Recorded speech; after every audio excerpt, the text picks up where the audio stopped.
folks, it's Brittany Jackson from Learning Technologies, and this one's going to be a little bit different than the other ones because there was only one person who attended the last session of the series in the 2021-2022 academic year. So bear with me while we go through this in a slightly different way.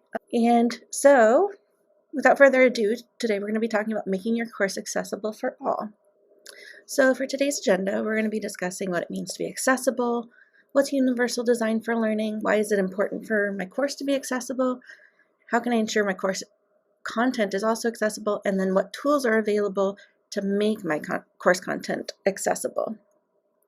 So first off, let's talk about accessibility and what does it mean to be accessible.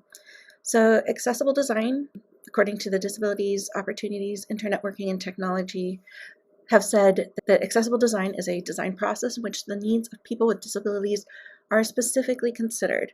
So sometimes that refers to a characteristic of some product or service or facility that can be used independently by people with a variety of disabilities. If you know me, you know I've talked a lot about universal design for learning. And so according to CAS, which is the Center for Applied Special Technology, universal design for learning is a research-based set of principles that guides the design of learning environments that are accessible and effective for all. It was first developed in the 90s and it's continued today. And I always love this little cartoon where the guy is shoveling the stairs and the person in the wheelchair says, "Could you please shovel the ramp?" And he's like, "No, I've got to do this for all the other kids before I can do the ramp for you." But if he had done the ramp, everybody could get in. So that's sort of thinking about universal design for learning. So then what's the difference between accessible and UDL versus being usable?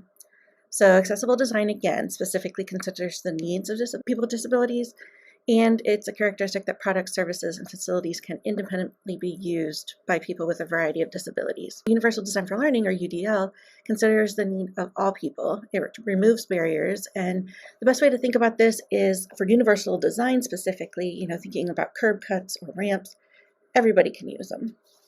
And then usable design are products that are easy and efficient to use, but people with disabilities have not been included in usability tests, therefore they might not perform as well and not be as accessible. So why is it important for my course to be accessible? So first off, it provides all students a level playing ground when accessing course material. And the big one, secondly, is the law requires it.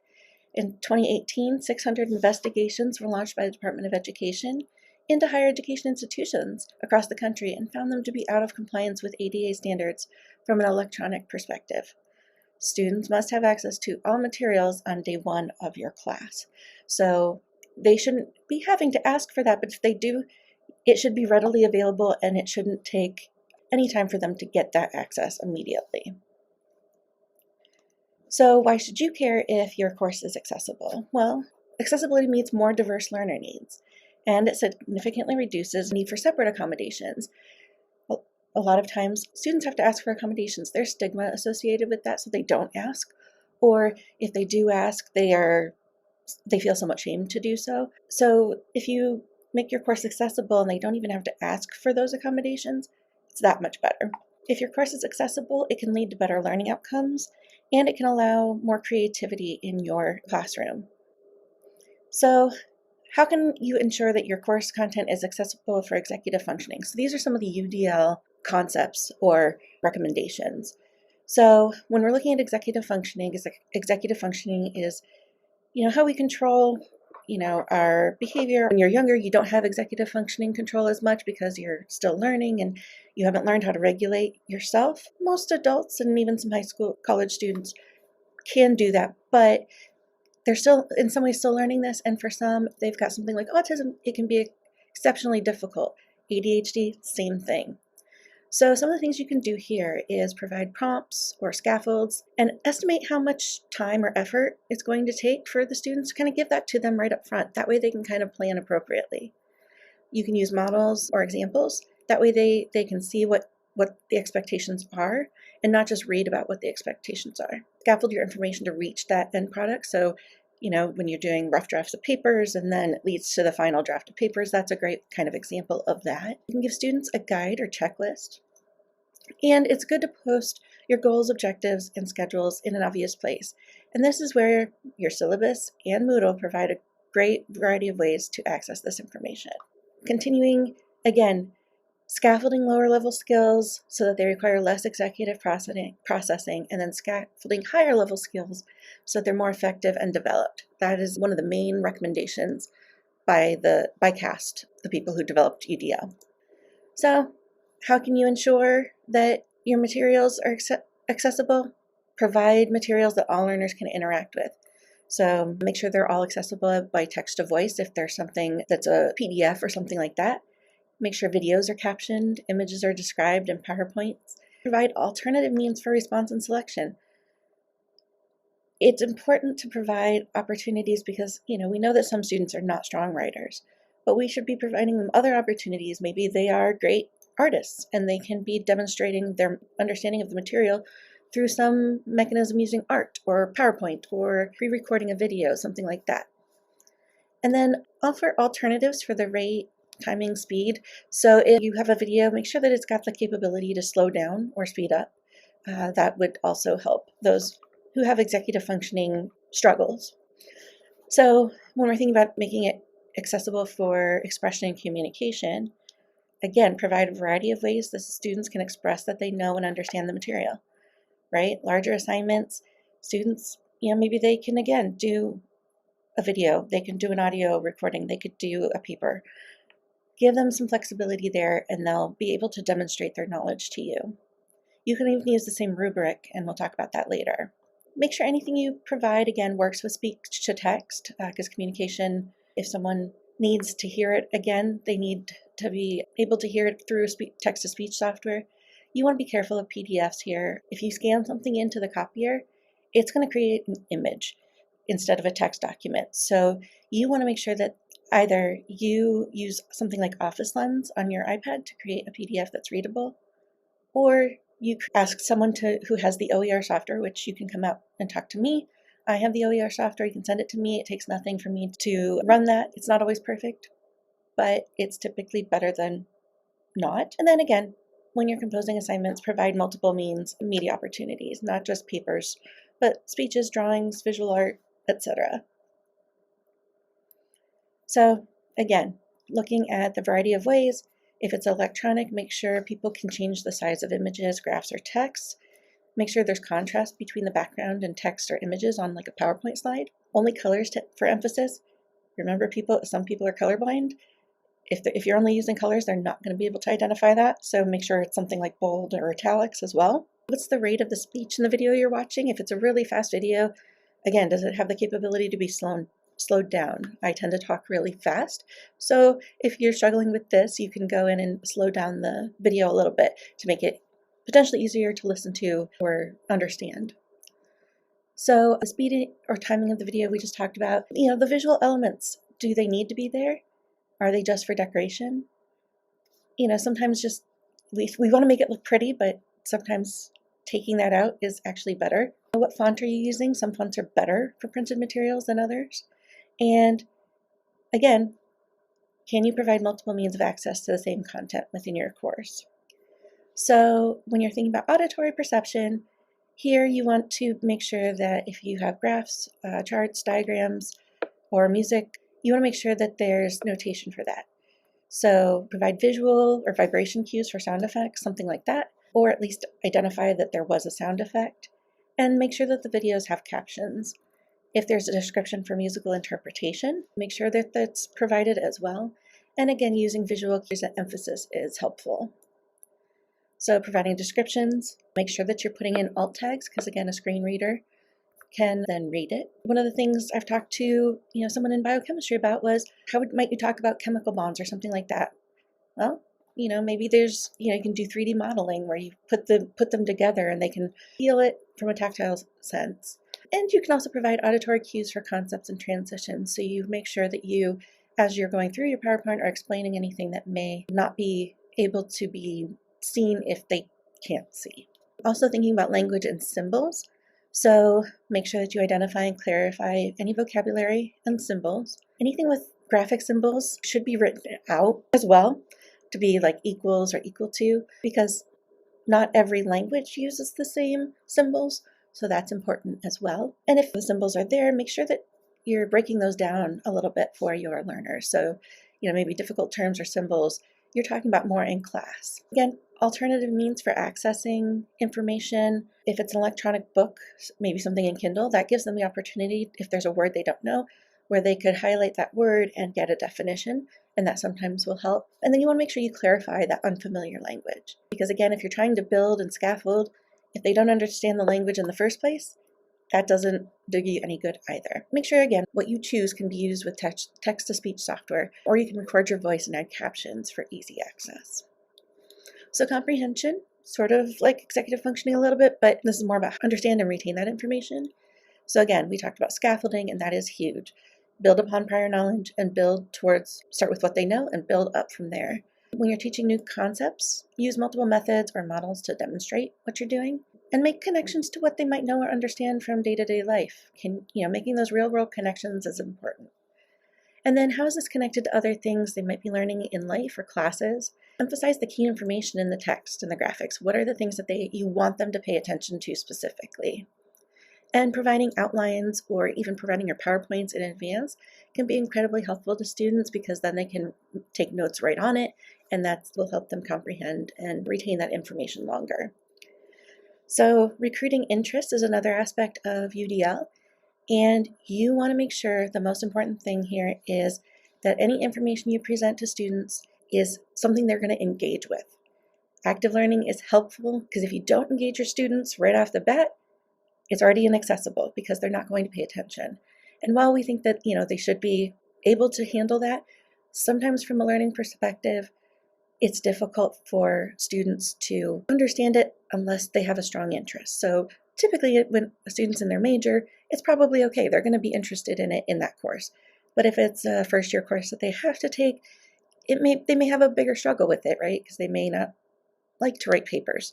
So make sure that you're engaging them right off the bat. Figure out new ways to work with them, talk with them, and then make sure you learn about your students and provide some autonomy to them. Ask them off the bat. I always ask the first class, what's your preferred pronoun? I want to make sure that I'm being as inclusive as possible. What are they involved in? Tell me something about yourself. In an online format, I sometimes ask something like, what's your favorite ice cream flavor and why? Explain that to me, because it kind of gives me a little insight into who they are. And sometimes you can let your students help design the activities and academic tasks.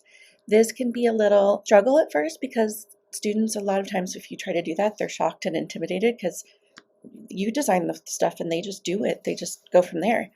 But having them design it can be huge. Paul, Gaffney, and I took a trip to the UK, and we had them create something around the play that their group was in charge of.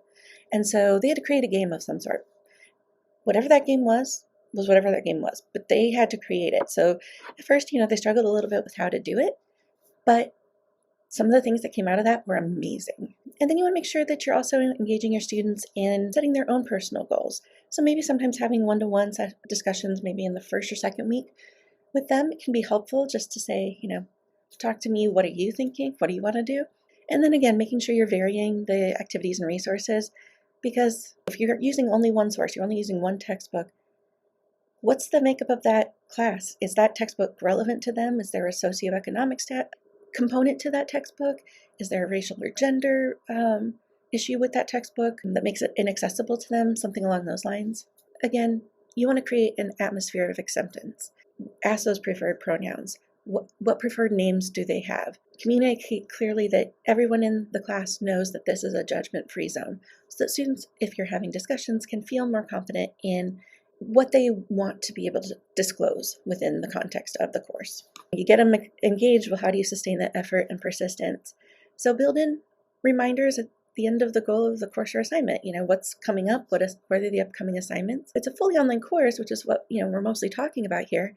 Send a weekly announcement or send 2 announcements a week to talk about the things that you're seeing, or remind students about things that are coming up or what they have to do that week. Having the students restate the goal in their own terms can be helpful, and displaying the goals in a variety of ways. So, maybe it's within the syllabus, but then you also have it where it's in each module, and then within each module you talk about how each of those items is going to get them to those learning outcomes.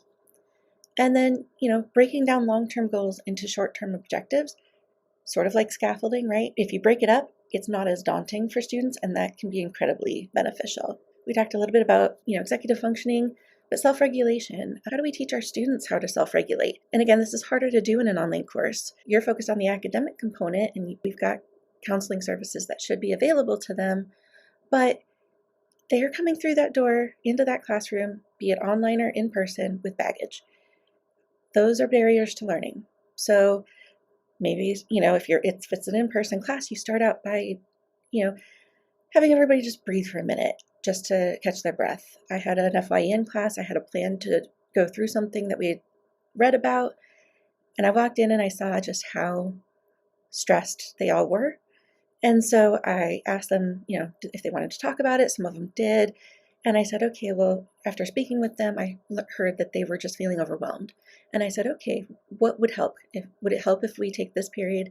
You stay here, you work, but you're doing, you can work on anything that you need to work on. They were all really excited to have that happen. So that day I kind of tossed out what I was going to do and gave them that free time. I was there as a resource. So was my TA. And then we could help them. But sometimes just knowing that they need that can be incredibly helpful, and they appreciate the fact that you take the time to recognize that. When you're thinking about self-regulation, also think about assignments that allow for self-reflection. While, it may not sound like it should go into science courses or something, sometimes self-reflection helps you understand the content more. So building in, a time for them to say, reflect on how this particular thing might affect your life, right? That gives that self-reflection. It can reinforce things for them. Work with academic services. Make sure, even in a fully online course, they have access to academic services. So let's make sure that we connect them to them if they start to struggle. If you're seeing them struggling, reach out, let them know that they should, talk to you, talk to academic services. We have resources that can help them. Self-reflection, again, I know I've talked about this a lot, but it is incredibly important. That really helps with self-regulation. And is everybody frustrated? We get sometimes frustrated with our students when they aren't doing what we want them to do. So we all deal with frustration. How can you demonstrate how to manage that in an online format or in your in-person class?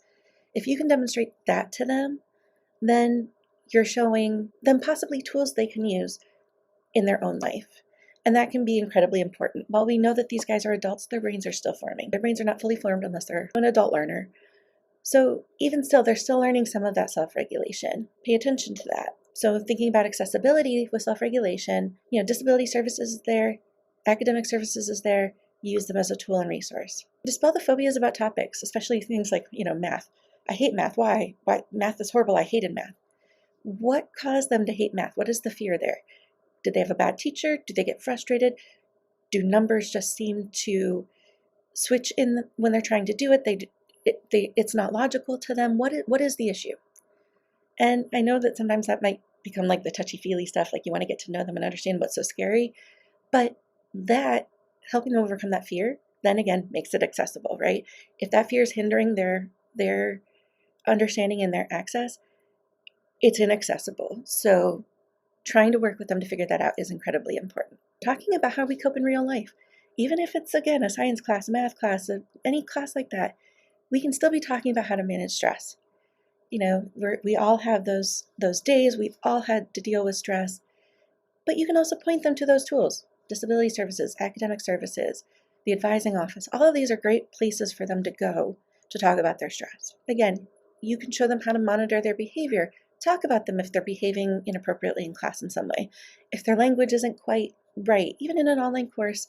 I recently had a student say something in a discussion forum, and so I messaged and put a private message to that student saying, we want to talk about language here. Be very careful in what you're saying.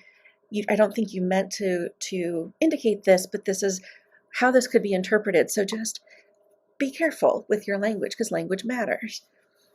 You don't have to point it out in front of the class, but you can talk to them, off to the side in some way, shape, or form and say, we need to address this. You're taking over the discussion forums. We want you to, I want you to only post one and respond to two people. That's it.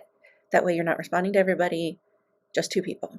Give them boundaries to make sure that they know that. And back to that feedback, you need to make sure that you're giving them feedback over and over and over again throughout the course. Don't rely on one paper for them to show you what they know. They need to know that, it's being reinforced throughout the class that they're on the right path. And again, that scaffolding I've mentioned many times.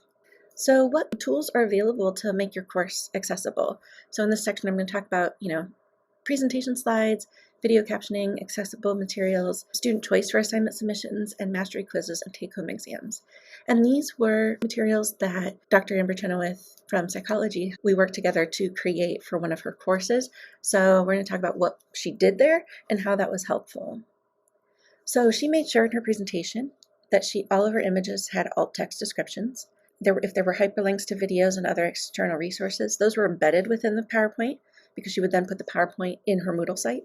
So then the students had access to it that way. She made sure that all the text could be read by an e-reader, and she used a little more white space on the slides for students to add their own notes.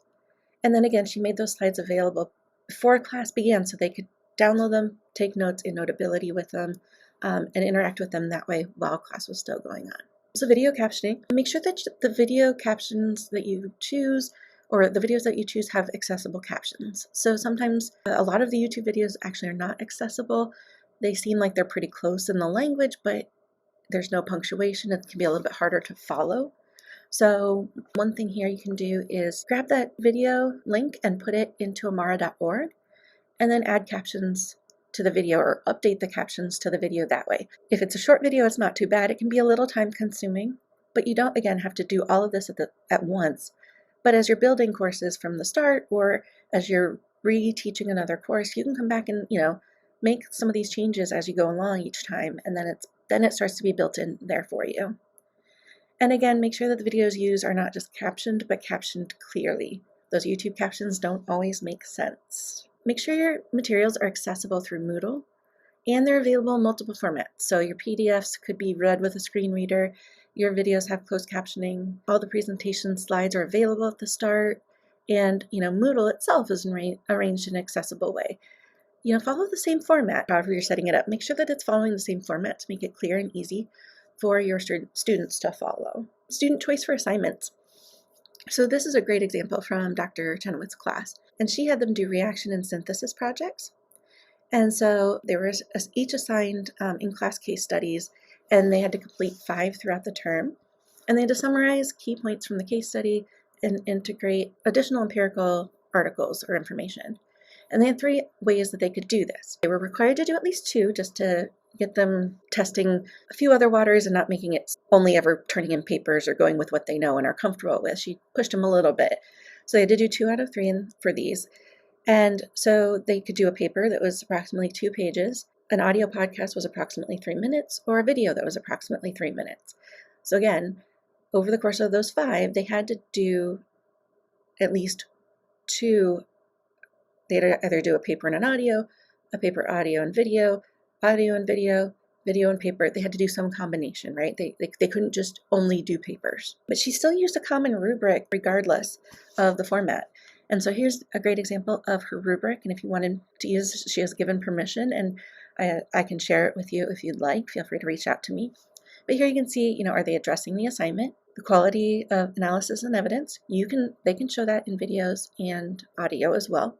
Is it organized and coherent? If they're just rambling, it's not organized. And then writing style and mechanics. How they write if they're writing, and how they speak and present if they're speaking.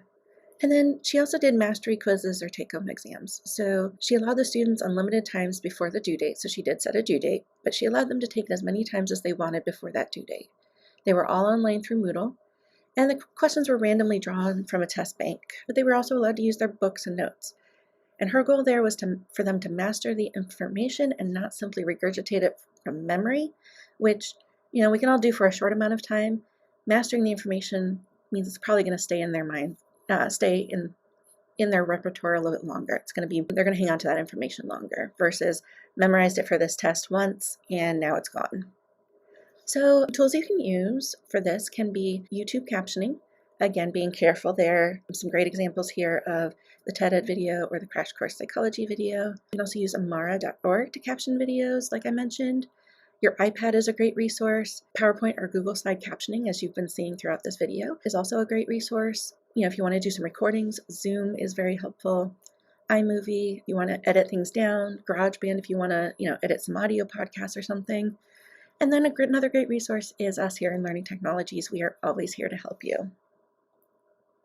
So this is a great chart, and if you click on the PowerPoint within the Moodle course, the Faculty Bootcamp Moodle course, you can click on that link in the upper left-hand corner there, and it'll take you to this web page. And these are all the apps that are out there, and this is probably already updated a million times over. It gives you kind of a starting point of things you can look for if you're needing to assist students with executive functioning or vision impairments or early learning, that kind of stuff. These are all here for them. If you've gotten this far, you've made it to the end, so congratulations. And I just want to remind you that, again, if you have questions or concerns, you can reach out to us here in Learning Technologies. We are always happy to help, and have a great time.